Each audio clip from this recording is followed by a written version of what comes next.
क्षीरार्णजाय विद्महे लक्ष्मानुजाय धीमहि तन्नो चन्द्रः प्रचोदयात्।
Давным-давно, настолько, что даже трудно себе вообразить те времена, где-то во Вселенной могучий демон по имени Раху совершал суровую аскезу. Благодаря результатам этой аскезы Брахма, творец материального мира, пообещал демону, что исполнит его желание стать планетой. Быть планетой считалось очень престижно, и Раху был готов на все ради этого. В другой части Вселенной, возможно, в это же самое время, а может быть, значительно позже, по владениям Индры, царя всех полубогов, шел великий мудрец Дурваса Муни. Он был отрешенным святым, на его теле не было никакой одежды, лишь гирлянда из прекрасных цветов окутывала его шею. Увидев Индру, ехавшего ему навстречу на слоне, Дурваса Муни захотел как-то выразить свое почтение, но поскольку у него ничего не было, он решил подарить Индре самое дорогое, что имел – гирлянду из небесных цветов, источавших аромат, который когда-то смог пленить даже этого отрешенного мудреца. Индра не придал значения этому подарку, принял гирлянду, поблагодарил мудреца и, поехав дальше, накинул ее на голову своему слону. Слон же, будучи неразумным животным, подхватил прекрасную гирлянду хоботом, швырнул на землю и растоптал своими могучими стопами. Дурваса Муни пришел в ярость. Он, и до того видевший, что царь полубогов часто пребывает во власти гордыни, закричал ему слова проклятия: «Я отдал тебе самое ценное, что у меня было, а ты одел эту гирлянду на животное. Так пусть отныне старость и тлен поселятся на вашей планете, и все бессмертные полубоги, включая тебя, познают старость, болезни и нищету». После этих слов начали желтеть и опадать вечно зеленые листья на высоких деревьях. В густых черных волосах Индры появились седые пряди, и царя полубогов охватил ужас. Он кинулся просить прощения у мудреца, но тот ответил: «Ты слишком возгордился. Ты не почитаешь мудрецов, а твои придворные мудрецы давно подкуплены тобой и говорят тебе лишь слова лести, не указывая на пороки, поглотившие тебя. Я же отрешенный человек. Меня не подкупить, и я не изменю своего решения. Пусть это наказание послужит тебе уроком».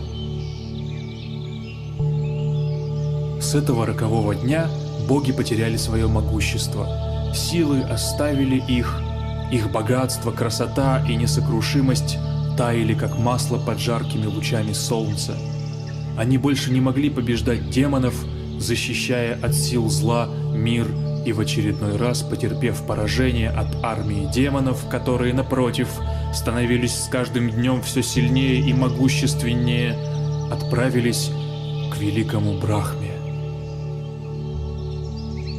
Выслушав их, великий Брахма своими молитвами начал просить о помощи Верховного Господа Вишну. И Вишну, которого обычно не в силах постичь даже самые великие полубоги, включая самого Брахму, явился перед ними, переполненный состраданием. Его тело излучало такой яркий свет, что поначалу никто даже не мог разглядеть его, но как только прекрасные очертания начали проясняться, полубоги склонились перед Вишну, воспевая его славу. Выслушав полубогов, Верховный Господь объяснил им, как они должны поступить, чтобы вернуть себе бессмертие и все блага, которые потеряли под действием страшного проклятия. Им необходимо было пойти к царю демонов и заключить с силами зла перемирие, для того, чтобы объединиться и совместными усилиями добыть Амриту, эликсир бессмертия, который в одиночку ослабевшие полубоги получить ни за что не смогли бы. Ведь для этого нужно было долго пахтать молочный океан, так, как пахтают молоко, взбивая из него масло. Полубоги сделали все, как объяснил им Вишну. Они заключили перемирие со своими врагами, демонами, которые очень заинтересовались возможностью получить эликсир бессмертия. Далее они вырвали из земли огромную гору Мандару и поместили ее посередине молочного океана, чтобы использовать ее как мутовку для пахтания. Чтобы взбивать горой океан, им нужна была еще большая веревка, которую можно было бы обвить вокруг горы и, взявшись за разные концы веревки, поочередно тянуть за них, отчего гора бы вращалась на месте из стороны в сторону, взбивая причинный океан. В армии демонов был царь-змей, демон по имени Васуки. Было решено использовать его в качестве веревки. И вот гигантского змея обернули вокруг горы, сверкавшей на солнце золотым блеском.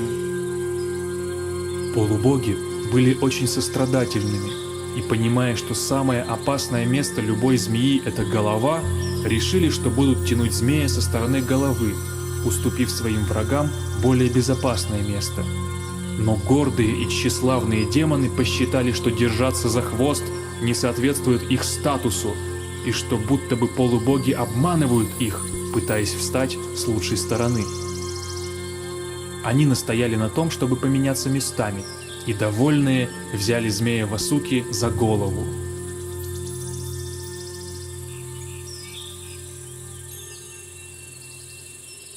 Так началось пахтание молочного океана.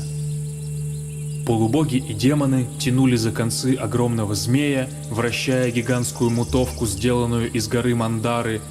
Воды океана бурлили и волновались, повергая в ужас всех подводных чудовищ. У змея Васуки 1000 ядовитых ртов и грозных глаз.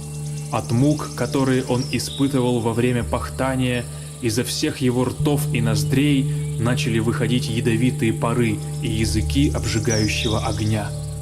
Демоны все обгорели и надышались смертельными парами Васуки. До богов же, держащих змея за хвост, огонь и яды практически не долетали. Вдруг неожиданно гора Мандара, которой взбивали океан, начала тонуть, так как мягкое океанское дно не могло выдержать ее колоссальный вес. Тогда Господь Вишну принял образ огромной черепахи, которую звали Курма. Ее панцирь был больше 1 000 000 километров в длину. Она вытащила гору из морской пучины и поставила ее на свой панцирь, подобный большому острову. Воспрянув духом, небожители и демоны принялись с новыми силами пахтать океан. Вода забурлила пуще прежнего, и вот на поверхность океана вышел смертельный яд Калакута. Яд начал разливаться, отравляя собой все живое. Полубоги взмолились великому Шиве, владыке материального мира, чтобы тот спас мир от этого яда. Шива, зная, что ему никак не сможет это повредить, собрал весь яд с поверхности океана своей могучей рукой и выпил его. Но не проглотив, а удержав в горле, Из-за этого на его шее осталась синяя полоса, которая с тех пор является его украшением. Несколько капель яда упали из его ладони, и в те места, куда он падал на землю, приползали змеи, скорпионы и ядовитые насекомые, забирая себе этот смертельный яд. Также там выросли ядовитые растения. После того, как Шива очистил поверхность океана, полубоги и демоны вновь начали пахтание. И из взбиваемых вод начали выходить теперь уже различные благоприятные дары. Из Молочного океана вышла священная корова Кумадхену, исполняющая все желания, которую отдали брахманам, чтобы те могли совершать свои обряды, используя масло, полученное из ее молока. Вышел из вод океана чудесный конь Укчайшравас, которого забрал себе царь демонов Махараджа Бали. Также оттуда вышел небесный слон Айравата, который достался царю полубогов Индре. Еще на поверхность Молочного океана вышли различные драгоценные камни и растения, обладающие мистической силой, апсары, небесные танцовщицы, чья прелесть пленила всех небожителей. Также в результате пахтания из океана появилась Лакшми, богиня процветания. Она была прекраснее всех на свете, и долго ища взглядом самого непорочного и чистого, соединилась с Вишну, своим вечным супругом. Демоны были очень раздосадованы, когда увидели, что эта прекрасная дева не обратила на них никакого внимания. Они вознегодовали, но тут из воды показалась лотосоокая Варуни, богиня хмельных напитков, и с разрешения Вишну демоны забрали ее себе. Силы добра и зла продолжали пахтать Молочный океан, и вот, наконец, его густые взбитые волны расступились в стороны, и из них вышел Дханвантари, бог врачевания. Он был прекрасен, строен и высок. В своих длинных руках он держал кувшин с Амритой, эликсиром бессмертия. Увидев Амриту, демоны тут же выхватили кувшин из рук Дханвантари и начали делить ее между собой. Небожители, поняв, что демоны не собираются делиться с ними эликсиром бессмертия, взмолились Вишну, и тот, успокоив своих верных подданных, поспешил забрать Амриту из рук демонов. Ведь на самом деле Вишну, затеяв это пахтание, с самого начала не собирался допустить, чтобы эликсир бессмертия достался демонам.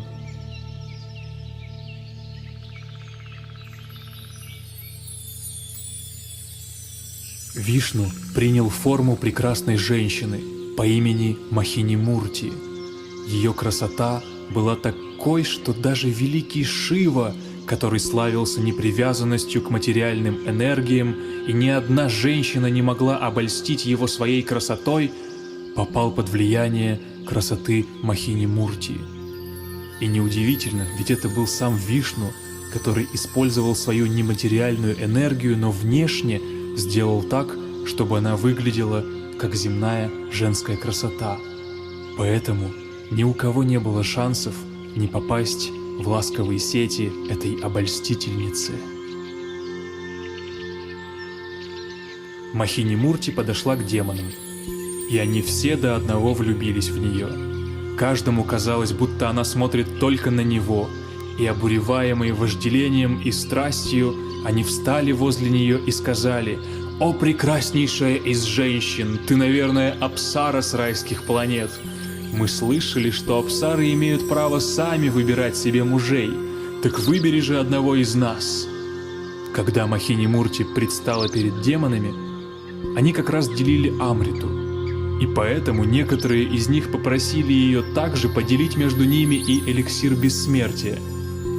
Прекрасная дева сказала: «Хорошо, вы все должны закрыть глаза и широко открыть рты. Я буду ходить между вами и вливать каждому в рот Амриту.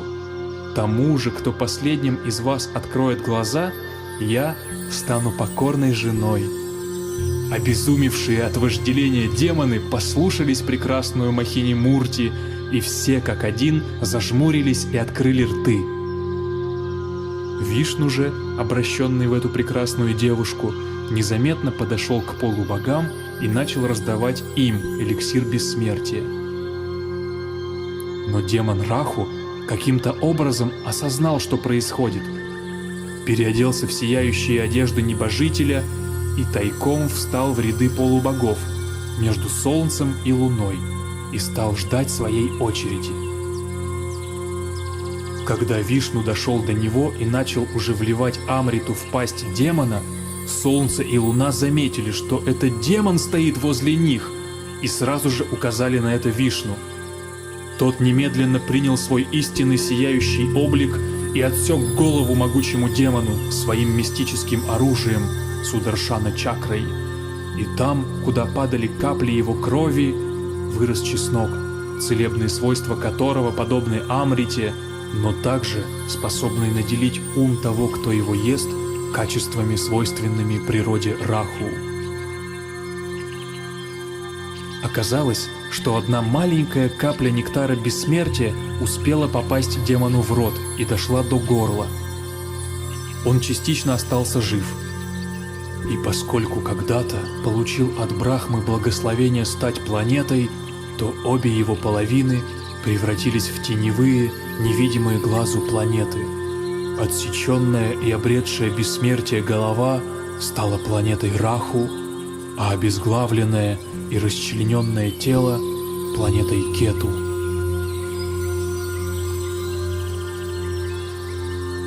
Я почтительно склоняюсь перед Раху и Кету, двумя небесными телами, подобно теням, затмевающими разум тех, кого они хотят поразить.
तन्नो देवीरभिष्टय आपो भवन्तु पीतये शम्योरभिस्रवन्तु नः.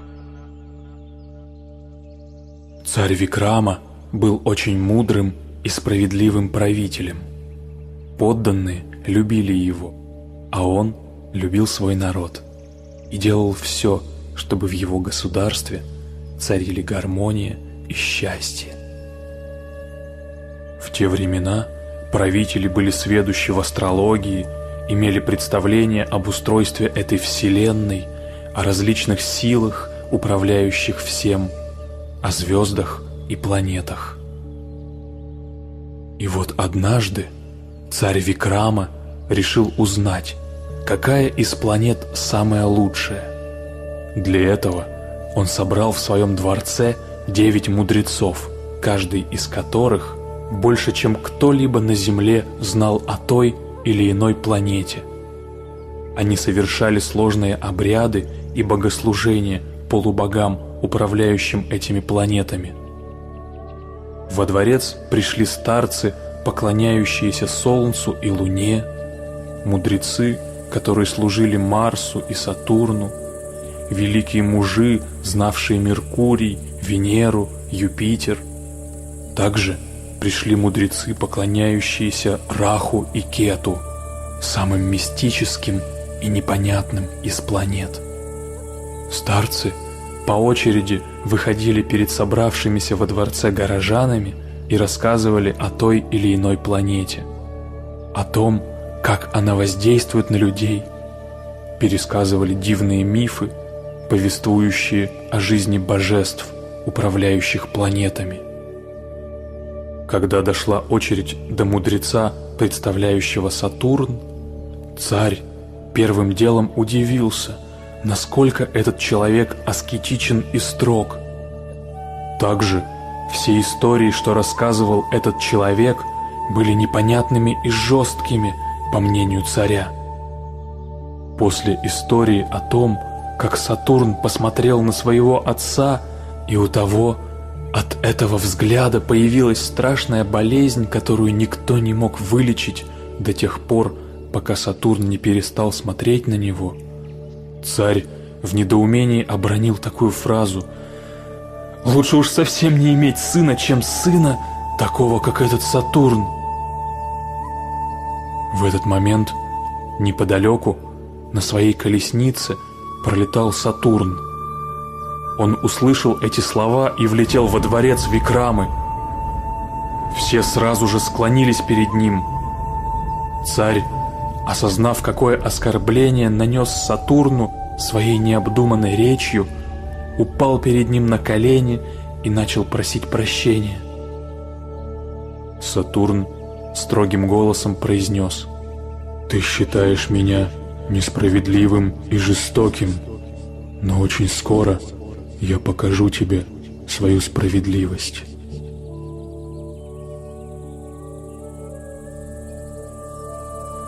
Прошел месяц. Придворный астролог пришел к царю и сказал: «Мой господин, у вас начинается довольно плохой астрологический период. Он называется Сады-Сати и будет длиться без малого 7 лет, и, скорее всего, будет связан с различными лишениями и невзгодами». Астролог стал перечислять различные методы, с помощью которых можно снизить негативное влияние Сатурна. Царь, выслушав астролога, ответил: «Я, конечно, совершу все эти пожертвования и предписания, но мне кажется, что от своей судьбы не уйти, и Сатурн готовит что-то для меня». Спустя несколько месяцев Сатурн, облачившись в одежду купца, предстал перед горожанами в образе торговца редкими лошадьми. Молва о необычных, диковинных скакунах этого торговца очень быстро дошла до царя. Викрама послал слугу, чтобы тот купил несколько жеребцов для дворцовой конюшни, но тот очень скоро вернулся и сказал: «Этот купец отказался продавать мне лошадей.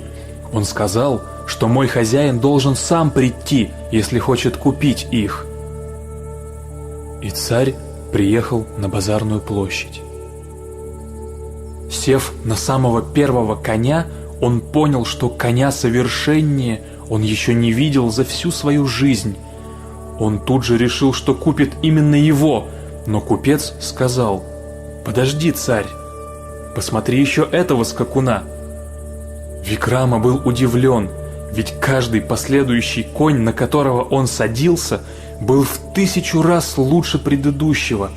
И, наконец, дойдя до самого фантастического коня, царь сказал: «Сколько ты хочешь денег за этого черного скакуна, купец?» Но тот спокойно ответил: «Не спеши, царь, я скажу тебе цену только после того, как ты объездишь его». И царь поскакал в сторону поля. Но как только он скрылся с глаз горожан, столпившихся на базаре, необычный конь, набрав огромную скорость, взмыл в воздух и унес царя в известном одному лишь Богу направлении.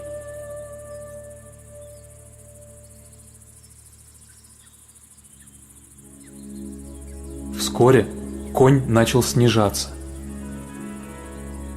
Царь уже не узнавал земли, проплывающие между пушистыми облаками. Он вжимался в черную жесткую шкуру необычного животного и ждал, чем закончится это странное путешествие. Конь приземлился на небольшой поляне, между густым лесом и широкой дорогой, изрезанной канавами. Как только Викрама спрыгнул на землю, конь растворился в воздухе на глазах у удивленного царя. Викрама сел на мягкую, душистую траву и размышлял над произошедшим. Вскоре на дороге показался пастух. Царь спросил у него, где располагается ближайший город, и, перекусив угощением, которое оставил ему пастух, он отправился в указанную сторону. В том городе был обычный будний день. Люди носились по своим делам, рассекая раскаленный воздух, били прекрасные фонтаны. Викрама присел на скамью возле какой-то торговой лавки и стал ждать, какие еще сюрпризы уготованы ему Сатурном.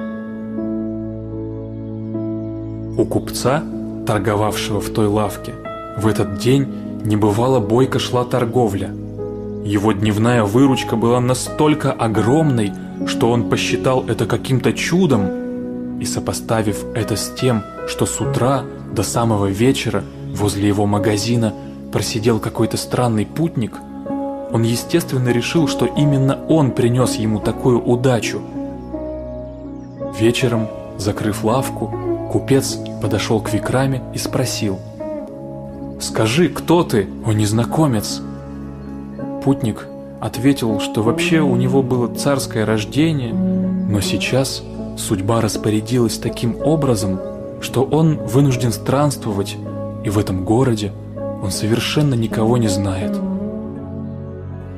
Тогда купец, все еще переполняемый желанием отблагодарить принесшего ему удачу путника, пригласил Викраму к себе на ужин. У купца была прекрасная дочь. Ее звали Алолика. Он чувствовал, что этот путник был очень благочестивым человеком, и сказал своей дочери: «Я считаю, что жениха лучше этого мы не найдем. Это очень хороший и праведный человек. Я прошу тебя, надень сегодня на него гирлянду». А в те времена, если девушка надевала на шею молодого человека гирлянду из цветов, это означало, что она выбрала его своим мужем. Путнику предложили остаться переночевать в доме купца. Ему постелили в прекрасной комнате, в которой Алолика занималась живописью. Там повсюду висели чудесные картины и стояла прекрасная резная мебель. Викрама поблагодарил хозяина за прекрасный ужин и, сославшись на усталость, отправился спать. Вокруг него все было прекрасно. Великолепная обстановка, забота и любовь хозяев дома, но какая-то тревога терзала его. Он не мог заснуть и чувствовал, что Сатурн готовит для него что-то по-настоящему серьезное, что-то, в сравнении с чем все его сегодняшние приключения будут просто пределом мечтаний. Спустя какое-то время дверь в спальню Викрамы беззвучно отворилась. В комнату вошла дочь купца, одетая в самые дорогие наряды. На ней было 16 видов потрясающих своей красотой украшений. Она легкими шагами подошла к лежавшему путнику.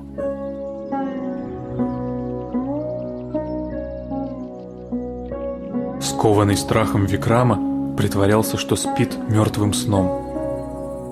Девушка попыталась разбудить его, но безрезультатно. Когда все способы вырвать гостя из объятий сна были исчерпаны, рассерженная и уставшая Алолика в отчаянии легла на кровать рядом с Викрамой. Спустя несколько минут Викрама почувствовал, что что-то происходит.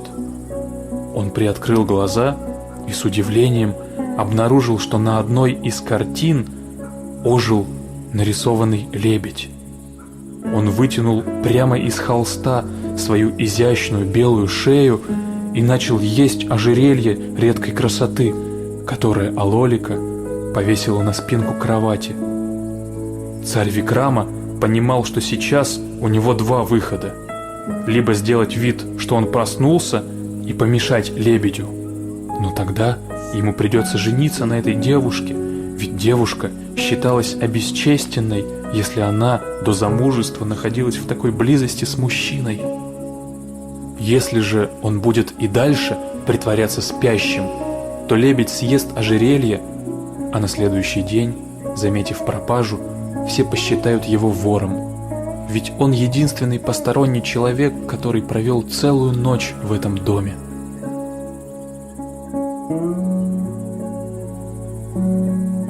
На следующее утро заплаканная Алолика пришла к отцу и сказала: «Хорошего же ты мне жениха нашел! Это просто какой-то вор! Он украл мое самое лучшее ожерелье и наверняка уже спрятал его где-то!» Викрама клялся, что не виновен в пропаже украшения, но рассерженный купец, оскорбленный тем, что человек, которому он был готов отдать самое дорогое в своей жизни, мог так подло поступить с ним, отвел Викраму к царю Чандрасене, правителю этого города. Царь, выслушав все обвинения, предъявляемые Викраме, спросил его, признает ли тот их. Викрама попытался объяснить царю, что он невиновен, что это его судьба устроила все таким образом. Но царь разозлился и велел отрубить этому вору руки и ноги и выбросить за пределы города. Также царь предупредил, что каждый, кто пожалеет этого человека и захочет напоить или накормить его, будет жестоко наказан.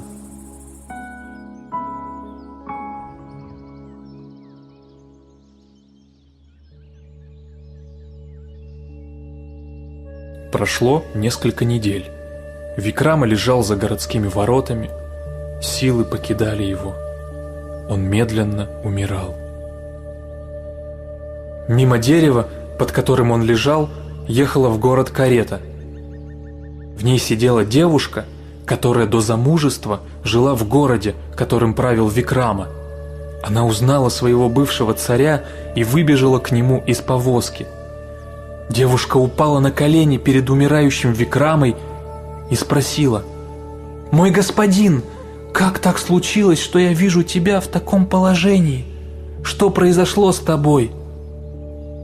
Царь Викрама, с трудом шевеля губами, ответил: «О, благочестивая женщина, все, что ты видишь, это результат моих прошлых грехов.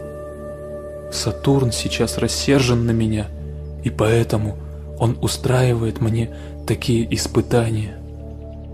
Царь Викрама был очень чистым человеком, и даже несмотря на свое положение, оставался достойным и никого не винил в своих несчастьях. По лицу женщины бежали слезы. Она сказала: «Я так счастлива, что когда-то жила в твоем царстве. Ты делал для нас столько добра. Позволь же теперь и мне сделать для тебя что-то хорошее». Девушка привезла Викраму в дом к своему свекру, купцу, который занимался в этом городе изготовлением масла. Тот рассердился и сказал: «Что ты наделала? Царь запретил помогать этому вору, он накажет нас». Но девушка рассказала купцу, что на самом деле это никакой не вор, это великий царь, и помочь ему – это их святой долг. Она умоляла свекра, чтобы тот пошел к царю Чандрасене и попросил у него разрешения ухаживать за этим калекой. И, послушав свою невестку, он пошел к царю. На удивление, милостью царя этой семье было позволено заботиться о Викраме. Прошло около 5 лет. Викрама продолжал жить в этой семье. Он помогал им делать масло. Поскольку у него не было ни рук, ни ног, единственное, что он мог делать, это прессовать масло, сидя на крышке большого потертого пресса и просто давить на нее весом своего тела. Мало кто знал об этом, но царь Викрама был очень талантливым музыкантом. Он обладал необыкновенным, чарующим голосом. И однажды ночью, прессуя, как обычно, в большой форме ароматное масло, он запел.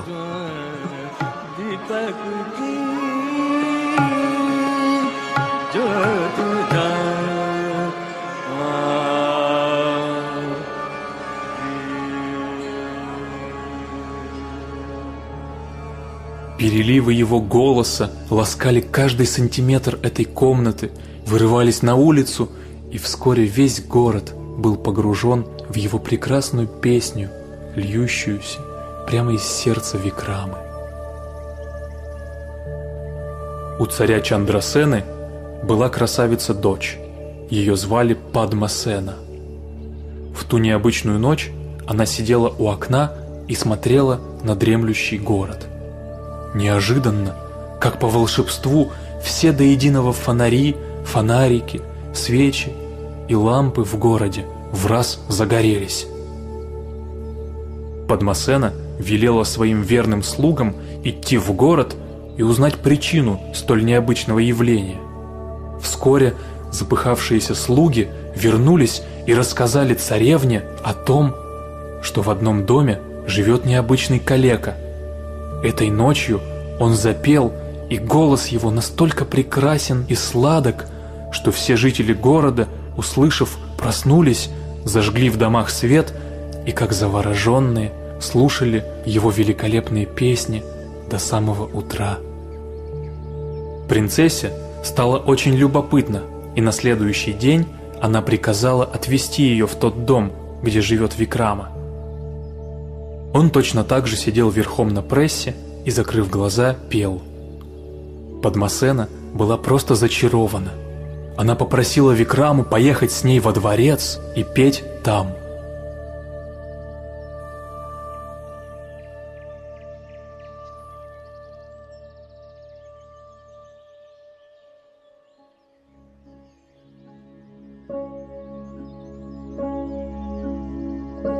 Прошло еще около 2 лет. Викрама теперь жил во дворце. Его пение по-прежнему наполняло сердца людей чистотой и счастьем. А молодая царевна начала понимать, что она все больше влюбляется в этого необычного человека. И однажды она пришла к царю с царицей и заявила, что не желает видеть своим мужем никого другого, кроме этого калеки. Начался небывалый скандал. Но Падмасена заявила, что либо она выйдет замуж за него, либо покончит с собой.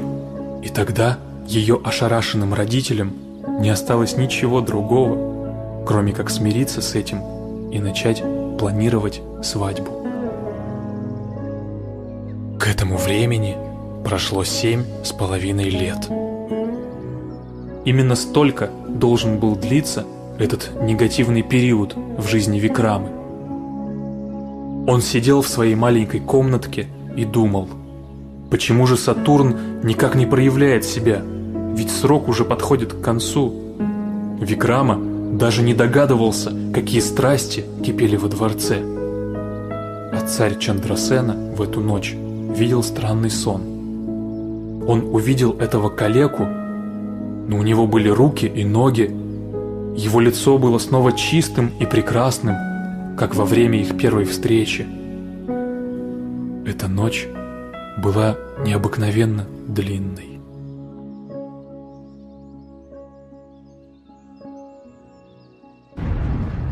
Вся комнатка Викрамы неожиданно наполнилась ослепительным светом. Перед навалившимся на стену калекой возник сам Сатурн. Он восседал верхом на огромном быке. Его темно-синяя кожа и прекрасный сапфир, венчавший голову, поблескивали под огромной сонной луной. В 3 руках он держал трезубец, лук и палицу, а 4-я была вытянута в жесте благословения. Царь Викрама хотел выразить свое почтение и поклониться Сатурну, но поскольку у него не было рук и ног, он просто беспомощно рухнул перед ним. Несмотря на то, как жестоко Сатурн обошелся с Викрамой, тот не испытывал к нему ничего, кроме почтения и благоговения. Викрама сказал: «Я приветствую тебя, великий Сатурн!» И Сатурн ответил: «Ты выдержал очень много лишений. Ты с достоинством проходил все эти испытания, не обвиняя никого в происходящем, и почувствовал, что все это было справедливо. Я очень доволен тобой, и я выполню за это любое твое самое сокровенное желание». Викрама, срывающимся от волнения голосом, сказал: «Великий Сатурн, ты дал мне пройти очень много испытаний, и все, о чем я хочу тебя сейчас попросить, пообещай мне, что никогда ни одному из людей ты больше не устроишь таких невзгод. Это мое сердечное желание.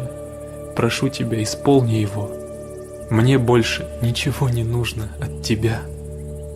Услышав это, Сатурн ответил: «Я очень доволен тобой. Ты чувствуешь боль за других людей сильнее, чем за себя. Ты мог попросить обратно свои руки и ноги, но просишь лишь блага для других.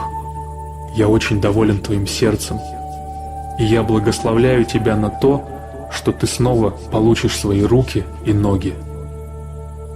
Но Викрама снова упал к стопам Сатурна и сказал: «Дорогой Сатурн, ту милость, которую ты мне хочешь дать, дай ее лучше другим людям, чтобы уберечь их от боли, которую я испытал. Это будет для меня самая большая награда». Сатурн ответил, что это были еще не самые сильные испытания, которые он устраивает людям, и люди должны проходить их. Но поскольку его искренняя просьба затронула сердце Сатурна, он пообещал, что отныне все, кто слушают или рассказывают эту историю о Сатурне, получат его милость, и их испытания не будут такими суровыми. Наступило утро. В комнатку к Викраме пришла принцесса, чтобы попросить его взять ее в жены и рассказать о том, что ее родители согласились разрешить ей выйти за него. В это же время царь Чандрасена, очнувшись от своего странного сна, также поспешил в комнатку к своему будущему зятю. И каково же было их удивление, когда в комнате Вместо раздавленного судьбой калеки они увидели царя Викраму со своими руками и ногами, одетого в прекрасные царские одежды и украшения. Чандрасена спросил: «Кто же вы на самом деле?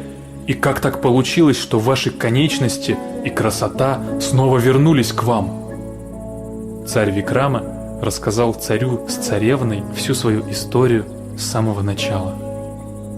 Чандрасена тут же кинулся просить у него прощения, но Викрама ответил ему, что в этом нет его вины, что вся эта ситуация была иллюзией, сотворенной Сатурном, что все эти тяжелейшие испытания – это результат его прошлых грехов, а все люди, причастные к исполнению этих наказаний, были просто инструментами в руках судьбы, и им не стоит себя винить в этом, ведь по большому счету все было справедливо.